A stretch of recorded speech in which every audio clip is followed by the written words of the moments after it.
To give you an idea of how polygons works, I pulled up a few of the pages from the section on 8-sided projects. And you'll notice that we show the shapes using different widths of material. What this allows you to do is to visualize what you want your finished frame to look like. And right here, by the way, you might notice I was talking about my friend Joe Spurlock.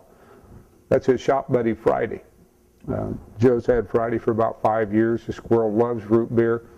I've got some pretty nice pictures in this book, and one of the things I want to point out is these pages were done on my inkjet, and in the actual book, pages are a lot more attractive.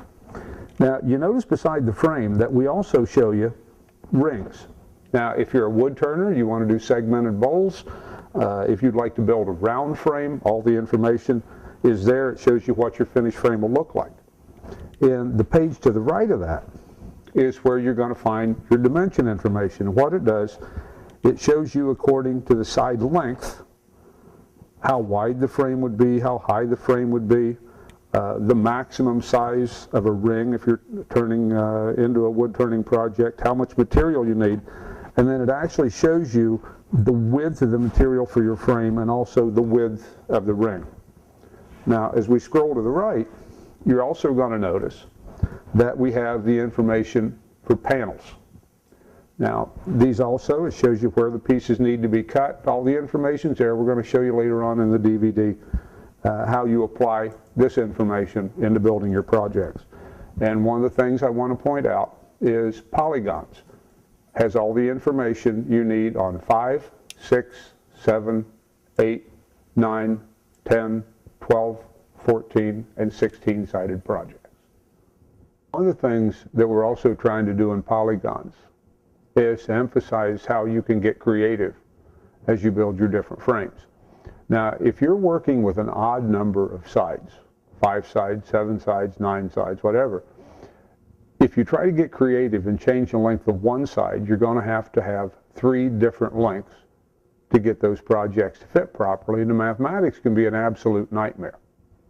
With even numbers, 6, 8, 10, 12, 14, and 16 sides, we've included in the book these creative frame formulas and information. And what they do is they show you, according to the number of sides, in other words, on this page, we're dealing with 6 sides, we show you how you can fill a page, in other words, increase the size of the frame, so we're not losing any of the height or any of the width of the picture. In other words, the yellow areas show us what we'd have to crop away. Illustration A is an example. We're using 4 short sides and 2 long sides. Illustration B, we're using 4 long sides and 2 short sides in order to accomplish that.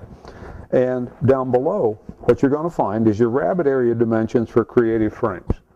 Now, the rabbit dimension is what is dictated by the size of the picture. In other words, the recessed area that the picture sets into. And what we've done, we've included most popular sizes of pictures and then give you the rabbit information for that. Now, as we scroll to the right, you're going to notice on the page for octagonal frames, 8-sided frames, how we use 3 pieces on top, 1 length, same as the 3 on the bottom, 2 long sides. And then illustration B, we're actually using 3 different lengths. And again, your information and charts are already here. As we scroll further to the right, on our 10 sides, you'll see a couple of the things we can do with that shape. And there, by the way, you notice my Yorkie Chewy trying to figure out what the heck that squirrel's doing in the book. And then as we go over to 12 sides, okay, you're going to notice some illustrations of what can be done with those. And that's my granddaughter Victoria checking that squirrel out. We also have the information in the book for 14 and 16 sides. I just didn't have the room to put all of those pages up here and show you here in the DVD. Now, as I said, this is an illustration off of a frame side for an octagonal frame. And you notice it's the length here at the rabbet that would be the critical dimension. But for most of us, the outside length is the easiest one to work from, because that way we don't have to interpret where the rabbit would be cut.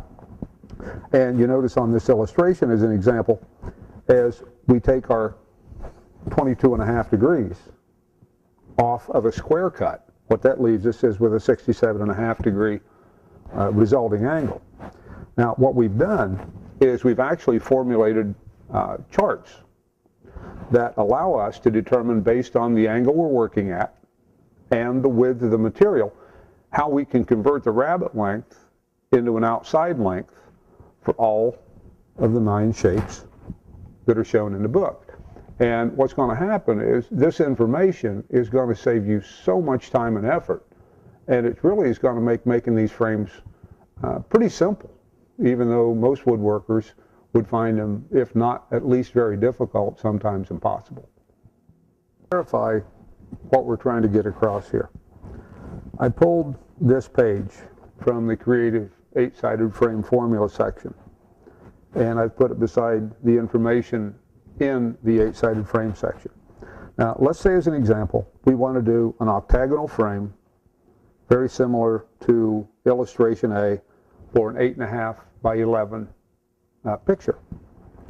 In the chart below the illustrations, you notice that on an 8.5 by 11, the red rabbets, in other words the top 3 and bottom 3, would be 3.5, and the blue rabbets would be 6. Now this gives us the rabbet length. As we pan to the right, you're going to notice in the 8-sided frame information, this is in the 8-sided section of the book, as we scroll across to the second page, you're going to see a chart called 8-sided frame added width and length. This is where we generated our formulas to give you the information according to how wide the stock is, how wide the rabbet is, how much to add to the rabbet length. In other words, let's say you're making a frame using an 1 5/8 wide molding. You have a 1/4 inch rabbet in the material. Now what this means is you would have an 1 3/8 of that material outside the rabbet. If we come in, and all these charts, by the way, are formulated in 16ths just to help you out. If we add an 1 3/8, an 1 6/16 to the width, we would automatically add an 1 1/8 to the length. So what this tells us, where we had the rabbet length of 3.5, we add an 1 1/8, we'd have 4 5/8 to 6 inches. For the blue one, we add an 1 1/8, we have 7 1/8. This gives us the outside length. So we can use these numbers not only to get our final dimensions, but also to help determine how much material we need to make that frame to start with. That way we won't be wasting a lot of time, a lot of materials getting this frame built.